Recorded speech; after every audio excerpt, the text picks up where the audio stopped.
Yes, salut à toi, j'espère que tu vas bien. Pour ma part, j'ai passé un bon week-end. J'ai vraiment beaucoup apprécié mon dimanche matin à Palexpo. Je sais que plusieurs d'entre vous étaient présents. On n'a pas eu l'occasion de se croiser. Je ne suis pas resté toute la journée, mais j'ai vraiment aimé mon dimanche matin. Et ça, c'est le genre d'événement qui me donne un aperçu de ce que nous allons vivre pour l'éternité dans le royaume des cieux en mode plus. Évidemment, c'est juste un tout petit aperçu. Mais c'est beau de voir l'Église réunie dans un même endroit en si grand nombre en train d'élever le nom de son Sauveur. Et nous avons dans les typologies de Christ, il nous en reste 2 ou 3 à regarder. Nous avons dans le livre de la Genèse une typologie de Christ et son Église. Avec le chapitre 24 de la Genèse au complet, vous allez assister à tout le contexte du mariage d'Isaac et de Rebecca.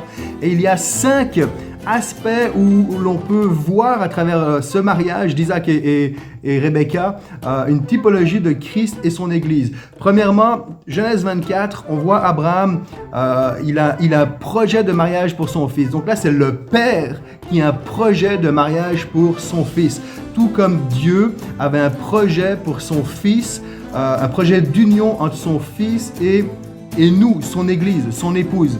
Ça, c'est le premier aspect. Abraham va déléguer à son serviteur, il va lui donner la tâche d'aller chercher, de trouver l'épouse pour son fils. Et là, beaucoup de commentateurs sont d'accord pour dire que ici, le serviteur délégué est une image du Saint-Esprit qui vient préparer, choisir l'épouse qui va s'attacher à Jésus.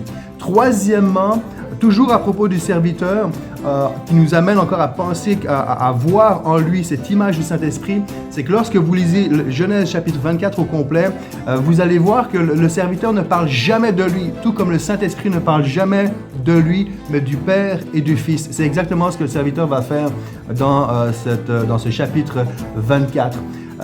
Quatrièmement, on voit que Rebecca va accepter le projet de mariage avant même d'avoir vu Isaac. Et Rebecca est une image de l'Église qui va accepter ce projet d'union avec Christ simplement sur la base et la confiance qu'elle a dans le serviteur. Et si on réfléchit bien, on n'a jamais vu Jésus.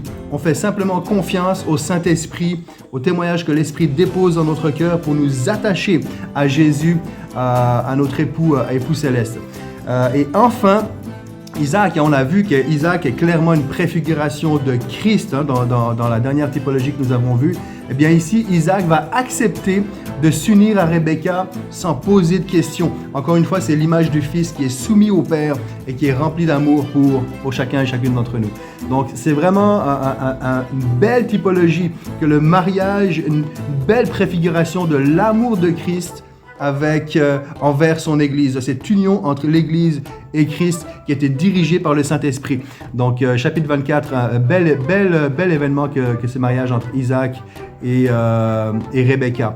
Et si je reviens, alors qu'on finit cette typologie en question, on finit avec cet aspect où Isaac voit Rebecca arriver, il ne pose pas de questions et il s'unit à elle sans poser de questions. Je reviens à notre événement de ce dimanche, de ce gros événement qui représente un faible aperçu de cette Église unie à Jésus. Eh bien, pour moi, ce dimanche aussi, c'était durant ce temps de louange, je réalisais à quel point c'est mon peuple, c'est mes frères. Et parmi ces frères, il y a eu des blessures, il y a eu des aventures, il y a des histoires de vie, il y a eu toutes sortes de choses, mais peu importe ce qu'il y a eu, c'est mon peuple, c'est mes frères.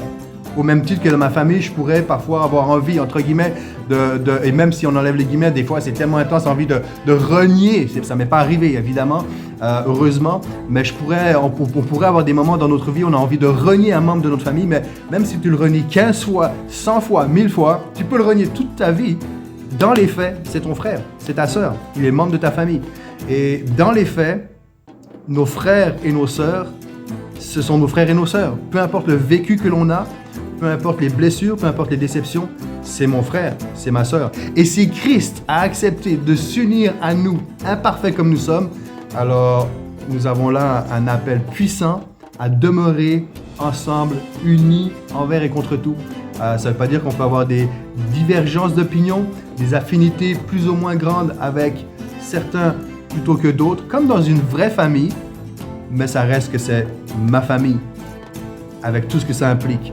C'est-à-dire qu'on souhaite le meilleur pour notre famille, pour nos biens, pour nos proches. Il y a cette appartenance, cette distinction entre les ténèbres et la lumière. Ça reste ma famille, ça reste mon royaume. Ça reste, le fait reste que nous sommes unis en Jésus à cause de son amour pour nous qui nous unit les uns les autres. Bref, tout ça pour vous dire que Genèse 24 est une belle image de cet amour entre Christ et son Église, avec cet appel à réaliser que nous faisons tous partie du même royaume et que pour l'instant, nous sommes encore sur la terre, il y a encore beaucoup de choses imparfaites, mais Christ est là pour couvrir, pour amener, pour perfectionner notre caractère et nous unir toujours plus à lui et nous rendre, faire de nous cette épouse parfaite, belle et sans tache. Je te souhaite une bonne semaine et je te dis à bientôt. Ciao, ciao!